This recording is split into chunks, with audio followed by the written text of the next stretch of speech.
To which the guy turned around, sprinted at him whilst he was holding the 3 boxes of all my models and someone else's models that he had borrowed for the event, smashed those to the ground, and then started proceeding punching him to the face. Warhammer 40k, for whatever reason, cannot catch a break. We had so many pieces of drama over the last week. I sometimes just say that the Warhammer 40k drama is interesting because it's rare. We get these big dramatic moments like Nick Nanavati in 2018 and that Storm Raven thing that happened a couple years ago, Pocket Hell Brute, that kind of stuff. However, we cannot beat the allegations. And today we are talking about fights in a freaking car park. What an insane thing to read. Did anyone else see this? I heard there was a literal fist fight in the car park. I hope the bloke gets banned for life. So this occurred at the Summer ITT. This is a UKTC event. It runs 335 players and 72 teams. So it is big doings. This is super major level, and it being a team event does have that additional stress involved. Last night, this video was posted from the Secondary Objective YouTube channel. He was there personally, and so we get to hear through his eyes what happened. So also, he played Imperial Agents, which is fucking sick. And this is where the drama happened. So we're doing one. We're feeling pretty good. We were going to go out to the pub for some food. Everyone else had disappeared off. And myself and Freddie were walking back to the car. And I hear this kind of commotion, right? And someone starts shouting. We spin round. And there is a chap holding 3 boxes of Warhammer.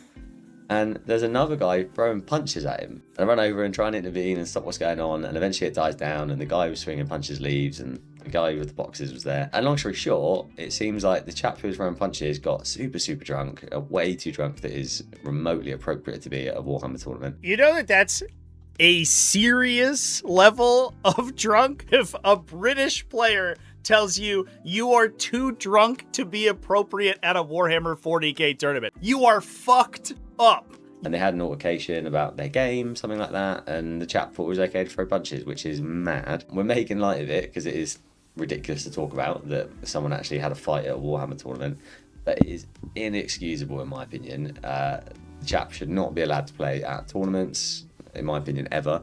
Certainly no tournament I'll go to. I'll make a really strong case because we're not in a hobby that should tolerate that kind of behaviour. It doesn't matter what happens before it. Physical violence is never going to be the answer, especially not in Warhammer. We play with little plastic models, are ridiculous. So a crazy, crazy end to day 3. Over here, we can take a peek at the round 3 pairings. The names have been removed to protect the innocent by the UKTC organizers. This was a Necron mirror match between Globo Gym and BDK Gaming. Now, according to the people who are there, and as we'll talk about momentarily, BDK Gaming themselves, the BDK Gaming player was the guy throwing punches, I guess. Can we see what they're playing? It would be a pair of Necron players that would get upset at playing the Necron mirror match. Maybe that's my personal bias. But Necrons are so infuriating sometimes. It seems like this guy who was throwing punches was playing Awakened Dynasty. These 2 players had an altercation. As a result, the Necron player was removed from the event. UKTC, to my knowledge, has not acknowledged, this whole situation. There have been calls, of course, for him to get red carded and removed from the community. UKTC does tend to be very reticent to remove players from their community, so we don't know if that's going to be the case. So I don't know how they're going to respond to this whole situation. To my knowledge, they haven't said anything. However, you know who did say something was the guy's team. They said, so this is for the BDK Gaming Instagram channel. But after an incident that occurred during the Summer ITT, we have dropped a player from our team due to unacceptable behavior that we do not promote within the team or hobby. The individual was a last-minute sub due to military service. He was not, an official member of BDK and was representing us for the first time. Apologies to everyone within the entire Warhammer community. This is not behavior we should accept anywhere. Never mind the hobby we all love. And these guys also linked into the video from Secondary Objectives, and they've been sort of very upfront about it, being like, hey, this was a guy on our team and we don't like him. Now, while I was scrolling through this thread that was about the situation, I noticed there is a little bit of a sub-thread, and I was like, that's interesting. This sure looks, based on these responses, that we did get input from the player. However, the moderators on the Warhammer competitive subreddit have chosen to remove it. But all is not lost because we have a screenshot of it. In this case, this player says it was me.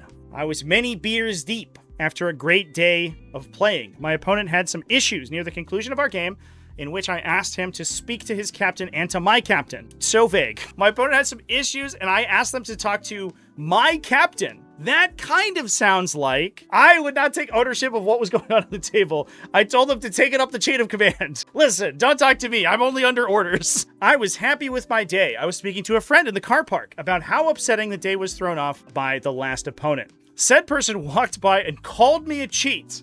Regrettably, handbags were thrown and we walked away. Just chucking purses at people. As a little bit of context, I have since learned that throwing handbags is British slang for a harmless scuffle, for those like me who did not know. That does feel like an oversimplification of, I wound up and socked a guy. Oh, hands were thrown makes it sound like both people involved, but one person, according to all reports, had their arms full of miniatures, and you sucker punched them. So, I don't know if we could just say hands were thrown. This sounds like you attacked a guy who was unprepared to respond. I'm entirely embarrassed about the situation. Fair enough, you should be. It's plastic models and a hobby we all love. There's no reason it should have escalated. You escalated it. I'm entirely embarrassed about the situation. Valid. I returned to the venue and spoke to the judges about the incident and reported myself. I think that's at the point at which they redacted the names, which is fair, and then zeroed out that particular game. So it was a 0-0 loss, which is unfortunate. I don't know exactly the situation on the table, but it is unfortunate that hackles were raised in that case. However, it's too bad that the person who was attacked in the parking lot also seems to have suffered negative repercussions for this. I apologize for my actions. Two grown men shouldn't argue over plastic figurines. Fair enough. They also shouldn't assault each other over plastic figurines. Sometimes argument is not only correct, but also good. You know, sometimes you gotta have a good old disagreement every once in a while. You shouldn't attack people based on your disagreements. What the fuck, dude? That's so far of an over-escalation, it's insane. So I didn't have a way to naturally insert this into the video, but at this point in the original live stream, the team captain of the attacked player was in the chat and asked to speak his piece. We'd already heard from what I understand to be the statement of the player who did the alleged attacking.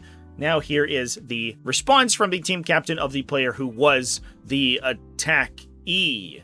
I just thought, because there's a lot of speculation and stuff going around, that we'd try and clear the air. So first off, just shout out to the team. The other four players were absolutely fantastic sports. We had a cracking game. But just to start things off, there was no allegations of cheating or anything. The guy, just before the round had even started, was about 3 cans deep. He went and purchased another 3 cans, handed it to their team captain, who I was playing. The team captain never even drank his. The other guy kept on picking it up and drinking it. So by the end of the round, I think he was about 8 cans deep. He was unable to play the game. My teammate was getting frustrated. The guy tried fighting with Catan twice in the same fight phase, saying that he hadn't fought with it yet. Just things like that. There was no cheating. It was just he couldn't play the game. Unfortunately, my teammate let him do the scoring. And then that's where the issue came from, right? When they come to settle up the score at the end, cards that had been scored on the first turn weren't put until the 4th turn. The score was all over the shop. It was me and my opponent who stepped in and went, look, this is irrelevant. Some of the other games have gone badly. It doesn't matter. We'll just call it a 10-10, move on. For context here as well, a 10-10 is a team differential scoring, essentially signifying that the two players scored about the same number of points, meaning that the game ends in what is effectively a draw. There was no more drama after that. However, as we were packing up to leave the venue, my teammate and his mate left the venue first. And as they were leaving, about 10-20 meters in front of them, his opponent was talking to a well-known player and bad-mouthing how badly the game had gone and that my friend was in the wrong and doing all of these things wrong, etc. My friend, and he's held his hand up to this and said to the judges, and apologies for anyone that's listening, he did say, don't be a prick, tell the correct story. To which the guy turned around, sprinted in at him whilst he was holding the 3 boxes of all my models and someone else's models that he had borrowed for the event because he doesn't play Necrons, smashed those to the ground and then started proceeding punching him to the face whilst a couple of onlookers just stood and watched. Yeah, it's like kind of a tough situation because you're like, sometimes you're shocked, right? you're not sure what to do at the time. You're just like, hold up, what's going on right now? He was able to defend himself and push the guy away. He had to do that twice, unfortunately, to get the guy off of him. My friend went and took himself to the car and just tried to settle down. As you can imagine, it's quite upsetting when that sort of shit happens. And then I believe, as it's mentioned in the post, he did go and tell the judges, who I'd had a word with as well. I don't even think he was able to get a sentence out. Like, he was that drunk. All 4 of the other opponents apologized on his behalf as the round was going on. Like, the rest were absolutely lovely games. We had a great time. It's a shame that that's how the event ended. How did you get that drunk from 8 beers? It sounds like it was 8 beers over the course of that period. Yeah, he had already had a few. Yeah. I'm not sure UKTC have put the results out of what's happened. I'll let UKTC put a public statement out if they want to do that. It's not for me to say. But yeah, that's all. Yeah, I did look to see if they had posted anything, but allegations. There was none of that. It was just a bad game that was frustrating. And I think, like, if there is a lesson to be learned, right, it would be to keep scores on both ends. Because I think then that heads off like a lot of these situations. About that, and he's kicking himself over it. It's tough because, like, sometimes you're just like, we're just gonna get in, and this guy seems like he's a chill dude, and so, like, I'll just let him do the thing, and you don't really realize how the game's gonna be going. So, like, I definitely understand the situation. I think I've been in that situation too, where, like, my opponent's been tracking the score, and then, like, they forget something halfway through, and I was like, I'm pretty sure we had this, but you didn't write it down, and I wasn't keeping track, so I guess it's gone now. Just one of those unfortunate things. Yeah, for sure. He's doing well. Just thought I'd clear the air. Yeah, I appreciate you coming on and talking about it. Obviously, like, positive vibes to your player. Hopefully this doesn't, color, I guess, his participation in future events. And then, of course, for the everyone else on BDK who wasn't involved, apparently got saddled with this weirdo as a last minute. Apologized as well, because we had to go to the venue on the second day to kind of learn what the outcome was. They apologized to him. There's no hard feelings. Moving on from it. Just by shout out, if he does happen to come across this, there's a chance he picked up one of my Necron models. Please reach out. As I was lending them to Luke. It's not the end of the world. It's a Scorpec Lord that's bright pink. You'll know if you got it. Not the Fair enough. Right. I will leave you to it. Well, thanks for the context. I really appreciate it. And hopefully your next event is, I guess, less dramatic.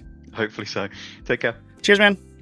A slightly more positive outcome here. Hobby Henchmen, which was the team of Ross, who is Secondary Objectives on YouTube, ended up playing against BDK. BDK had immediately, I think as soon as this occurred, essentially had let this player go off their team. So they were just playing a player down. Hobby Henchmen, Secondary Objectives team, basically said, hey guys, and they got a shout out from BDK for being like super good sportsmanship about the whole situation, because obviously they were there and they saw what happened. They basically gave the other team a 10-10 on the unplayed game, because they were going to have a hanging player, essentially, because the other team only had 4 in a 5-player team event. So one of their pairs was just not going to get played and would have been 20-0 otherwise. They said at the start, hey, well, 10-10. And then I guess that they just randomly paired, which oftentimes does happen in 5-player teams events, because 5-player teams events, you have so much less control over where your players get placed that a lot of times it ends up being kind of random anyway. So we have, even at like final tables at National Tabletop League events and ATC events, that the teams will just randomly pair up because it saves them 15 minutes on the pairing process. And unfortunately, the pairings went very well for Hobby Henchmen. They did get a shout out on BDK where they talked about the fact that the game after this had occurred ended up being kind of relatively low key in order to sort of offset this whole situation from happening. So that at least is not so bad. But that's all the information that I have. I sort of talked about this at the beginning, but we have seen this spike in these negative player interactions, and it's like a refrain I keep coming back to, and I think that this situation highlights it pretty starkly, where we do have these like contentious interactions between players and organizers and players and players and players and like online spaces, and it's largely in many cases revolving around these team events. And part of the issue that I have with the way that Warhammer 40k and the community, and I guess now officially Games Workshop, because they have adopted a WTC-esque format for their official team events, chooses to approach team events, is that because the results of your games are very impactful, right? Not just the win-loss, but the actual result on the table. It does create the potential for these negative interactions where players are fighting for victory points or for table presence or for whatever, because that can positively impact their team. Win or lose of the game itself, that can dramatically change how your team does. And it's kind of like a tribalism that humans just do, where as soon as you make a person a member of a group, they feel obligated to overperform in service of that group. So they're always going to be more combative in defense of their own team. So when we talk about situations where, if you're inebriated or impaired or whatever, and it becomes more difficult to remember all of the complex interactions that are ongoing in a game of Warhammer 40k. Have I fought yet? Have I piled in? How far did I go? How many attacks am I rolling? Am I splitting attacks? What is the average damage in this situation? There's an active incentive in the team format that Warhammer 40k uses to misremember in your favor, because doing so can push the results of that game further forward for your team. And while I think a lot of teams go out of their way to try to circumvent that and to try to operate around that, I don't think it's something that's ever going to go away as long as the game uses the team format that it currently does. This is like going to such an extreme. Of course, this is not a situation we would expect to see anywhere else in the community. This is like so far and away above what I would expect to see in any sort of team event. However, I do think it does highlight that there is this underlying tension to team events that does construct an environment that can break out in these situations. That's my experience with team events. This does feel like a little bit of an offshoot of that, but it also seems like some guy was a dickhead and he got really drunk and continued to be a dickhead. So yeah, it is what it is. Anyway, chat, that's the situation that we had. Great to hear from the team captain. I think that does clear up quite a bit, and I'm excited that we got to talk about it.